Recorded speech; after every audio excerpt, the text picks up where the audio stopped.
नमस्कार साथियों।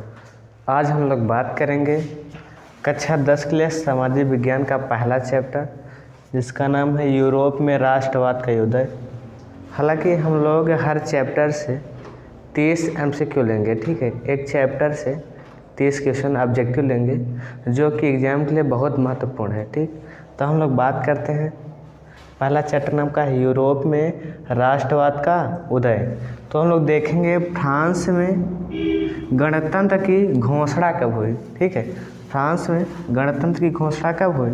तो पहला ऑप्शन है बच्चों 1815, दूसरा का है 1830, तीसरा है 1820, चौथा कौन है 1848।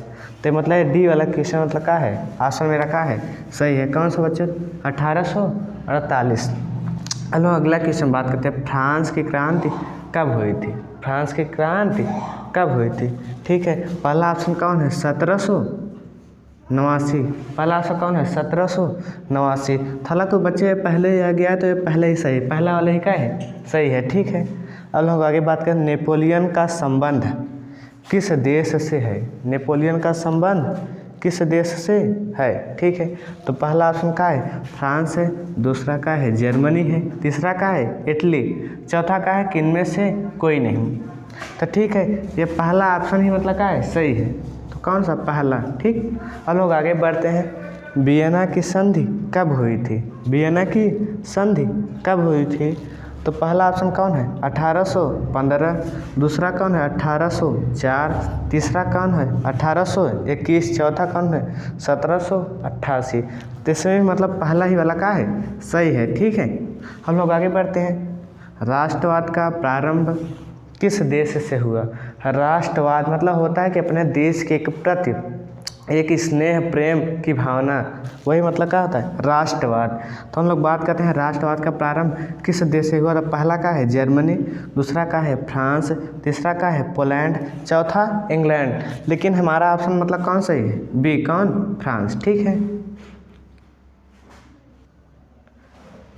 ठीक है बच्चों, आगे बढ़ते हैं। अगला क्वेश्चन है छठा, राष्ट्र की अवधारणा का जन्म किस घटना से माना जाता है? ये क्वेश्चन मतलब का है बहुत ज़रूरी है।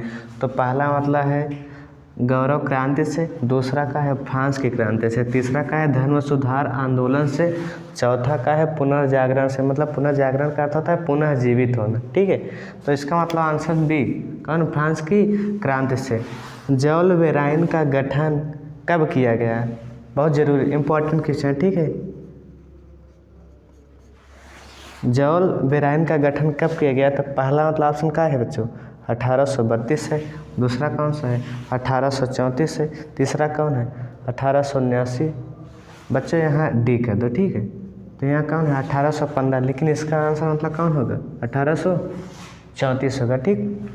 आगे बढ़ते हैं, यूरोप में प्रथम विद्रोह कब हुआ? यूरोप में प्रथम विद्रोह कब हुआ? तो पहला ऑप्शन का 1837, दूसरा है 1830, तीसरा है बच्चों 1829, चौथा कौन है 1827। इसका ऑप्शन भी क्या होगा 1830, ठीक है। अब लोग बात करते हैं इटली के राष्ट्रवाद का मसीहा। यह भी क्वेश्चन का है, बहुत ज़रूरी है। इटली के राष्ट्रवाद का मसीहा, तो पहला ऑप्शन है ज्यूसेपी मैत्सिनी, दूसरा है नेपोलियन, तीसरा है ऑटो वन बिस्मार्क, चौथा है विलियम प्रथम। इसका ऑप्शन पहला कौन, ज्यूसेपी मैत्सिनी। अगला क्वेश्चन 10, ज्यूसेपी मैत्सिनी का जन्म कब हुआ था? सन बताना है बच्चों। तो पहला कौन है 1806, दूसरा कौन है 1804, तीसरा कौन है 1807, चौथा कौन है 1821। इसका भी ऑप्शन कौन है 1807। बच्चे स्क्रीनशॉट ले लो, आगे बढ़ते हैं। ठीक है बच्चे, आगे बढ़ते हैं। अगला क्वेश्चन 11वां नंबर है, जर्मन संस्कृत में वोक्सजिस्ट का आशय क्या था? अर्थात पहला संविधान है, दूसरा भी राष्ट्रवाद, सी तीसरा संसद है, चौथा कौन डी मतलब आम जनता। तो इसका मतलब उत्तर होगा कौन, नेशन मतलब राष्ट्र, क्या होगा राष्ट्र, ठीक है। अगला क्वेश्चन है 1848 के फ्रांसीसी क्रांति के फलस्वरूप कहा जाता है कि मतलब 1848 के क्रांति के समय मतलब कि कैसा मतलब शासक चलता था, ठीक है। तो इसका आशय यह है कि पहला मतलब निरंकुश राजतंत्र की स्थापना, दूसरा है सीमित राजतंत्र की स्थापना, तीसरा है सैन्य राजतंत्र की स्थापना, चौथा है इनमें से कोई नहीं। तो मतलब इसका पहला ही आंसर होगा कौन, निरंकुश राजतंत्र की स्थापना। 13वां क्वेश्चन है, निम्नलिखित में से किसने एक गुप्त संगठन यंग इटली बनाया। कहा जाता है कि इटली का एकीकरण बनाने के लिए मतलब कई सारे देश मिलकर, ठीक है, तो ऐसे ही मतलब यंग इटली मतलब अपना एक समूह होता है। इसका मतलब पहला मतलब क्या है, विक्टर इमैनुएल द्वितीय है, दूसरा है जोसेफ मैसनी है, तीसरा का है बिस्मार्क है, और चौथा का है जोसेपे गैरिबाल्डी है। कौन है चौथा का, जोसेपे गैरिबाल्डी। तो इसका ही मतलब पहला ही होगा कौन, विक्टर इमैनुएल द्वितीय होगा। और 14वां क्वेश्चन है, कार्न लॉ से संबंधित देश है, मतलब कार्न लॉ किस देश से संबंधित है और कहाँ के थे। तो पहला मतलब का है ब्रिटेन है, दूसरा का है फ्रांस है, तीसरा का है जर्मनी है, चौथा का है इंग्लैंड। तो इसका पहला वाला ही उत्तर होगा कौन, ब्रिटेन। और 15वां क्वेश्चन, ये वाला बहुत जरूरी है, ठीक है। जर्मनी का एकीकरण किसके नेतृत्व में किया गया है, ठीक। पहला है कौन, जोसेफ गैरिबाल्डी, दूसरा कौन है, नेपोलियन, तीसरा कौन है, लुईस 16वां, चौथा कौन है, बिस्मार्क। तो मतलब यही से है कौन, बिस्मार्क, ठीक है। स्क्रीनशॉट ले लो, आगे बढ़ते हैं, ठीक है बच्चों, आगे बढ़ते हैं, ठीक है। 16वां क्वेश्चन है, फ्रांस की एकीकरण का नेतृत्व किसने किया था। ये भी बहुत ज़रूरी है, ठीक। पहला ऑप्शन है नेपोलियन बोनापार्ट, दूसरा कौन है, विलियम द्वितीय है, तीसरा कौन है, जोसेफी मैसनी है, चौथा कौन है, लुईस एक्सली। तो हम लोग इसका बात करते हैं कि नेपोलियन बोनापार्ट इसका सही उत्तर होगा। अगला क्वेश्चन बढ़ते हैं, ठीक है। इटली का एकीकरण हम कई बार बता रहे हैं ना, जर्मनी का एकीकरण, फ्रांस का एकीकरण और इटली का एकीकरण, ये क्वेश्चन तीनों बहुत ही ज़रूरी है, ठीक है।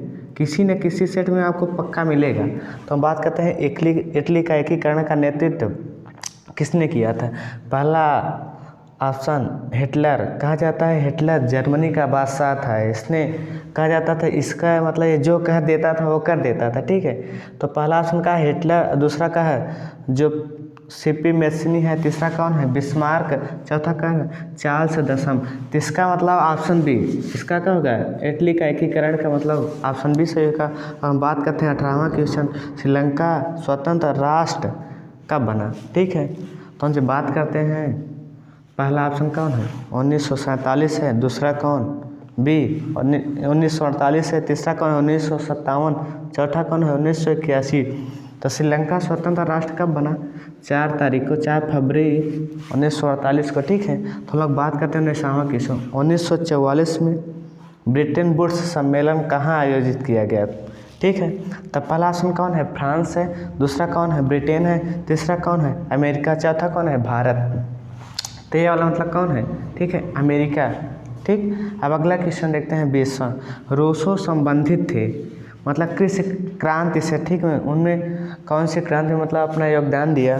तो पहला कौन सा है, गौरवपूर्ण क्रांति से, दूसरा कौन है, औद्योगिक क्रांति से, तीसरा कौन है, रूसी क्रांति से, चौथा कौन है, फ्रांसीसी क्रांति से, ठीक है। तो बच्चों ये चौथा वाला ही सही होगा, कौन सा, फ्रांसीसी क्रांति से। स्क्रीनशॉट ले लो, आगे बढ़ते हैं, ठीक है बच्चों, आगे बढ़ते हैं।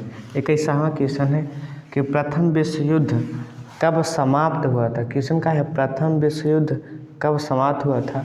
तो पहला ऑप्शन है 1814, दूसरा है 1816, तीसरा है 1914 और चौथा का है 1918। तो यहाँ बच्चे पूछा है कि मतलब कब समाप्त हुआ था, ठीक है। तो मतलब कब हुआ था, 1918, ठीक। बात करते हैं कि मतलब प्रथम विश्व युद्ध 4 वर्षों तक चला था, 1914 में चला था और 18 में का हुआ था, समाप्त हुआ था, ठीक है। अगला बढ़ता है, पुनर्जागरण का अभ्युदय किस देश में हुआ, अर्थात पुनर्जागरण मतलब किस देश में मतलब शुरुआत हुआ, ठीक है। तो हम बात करते हैं, पहला का है रोम, दूसरा कौन है, इटली, तीसरा का है ब्रिटेन, चौथा का है अमेरिका। तो इसका मतलब ऑप्शन क्या होता है, दूसरा बी होगा, सही कौन होगा, इटली। हमने बताया था ना पुनर्जागरण का अर्थ होता है पुनः जीवित होना, ठीक है। अब बात करते हैं कि प्रथम विश्व युद्ध कब प्रारंभ हुआ था। बच्चों अभी हमने बताया ना अगला वाला क्वेश्चन में कि मतलब कब अंत हुआ था, और मतलब कब शुरुआत हुआ था हमने बता दिया था, लेकिन हम फिर से बता रहे हैं, ठीक है। कि पहला ऑप्शन का है 1910, दूसरा कौन है 1911, तीसरा कौन है 1920, चौथा कौन है 1914। तो उन्हें बताया था प्रथम विश्व युद्ध 1914 में प्रारंभ हुआ था और 1918 में का हुआ था, अंत हुआ था, ठीक है। अगला क्वेश्चन बात करते हैं, नेपोलियन बोनापार्ट की पराजय कब हुई थी, ठीक है। तो हम बात करते हैं, पहला कौन 1815 है, दूसरा ऑप्शन कौन है 1817 है, तीसरा कौन है 1822 है, डी कौन है 1820। तो उन्हें बात कही है ना पहला वाला कि ये कौन सा है 1815 में ही नेपोलियन बोनापार्ट की पराजय है, ठीक है। कई देशों ने मतलब मिलकर नेपोलियन को मतलब क्या हराए थे। अब अगला क्वेश्चन है 25वां, चार्टिस्ट आंदोलन कहाँ हुआ था। तो पहला ऑप्शन कौन है इंग्लैंड, दूसरा का है फ्रांस, तीसरा का है हंगरी, चौथा ऑप्शन का है ऑस्ट्रिया। तो इसका भी ऑप्शन का होगा पहला ही कौन इंग्लैंड, ठीक है। बच्चों स्क्रीनशॉट ले लो, आगे बढ़ते हैं, ठीक है बच्चों आगे बढ़ते हैं। 26वां क्वेश्चन है, इंडियानापोल की संधि किन दो देशों के बीच हुई, ठीक है। तो पहला का है हंगरी पोलैंड ऑप्शन में, दूसरा का है तुर्की और रूस है, तीसरा का है तुर्की और अंगारा है, चौथा का है यूनान और पोलैंड। तो इसका मतलब सही उत्तर कौन होगा तुर्की और रूस, ठीक है। कौन होगा तुर्की और रूस। 27वां क्वेश्चन है, जाल बेराइन कैसी संस्था थी। तो पहला है क्रांतिकारियों की, दूसरा का है व्यापारियों की, तीसरा का है विद्वानों की, चौथा का है पादरी एवं सामंतों की।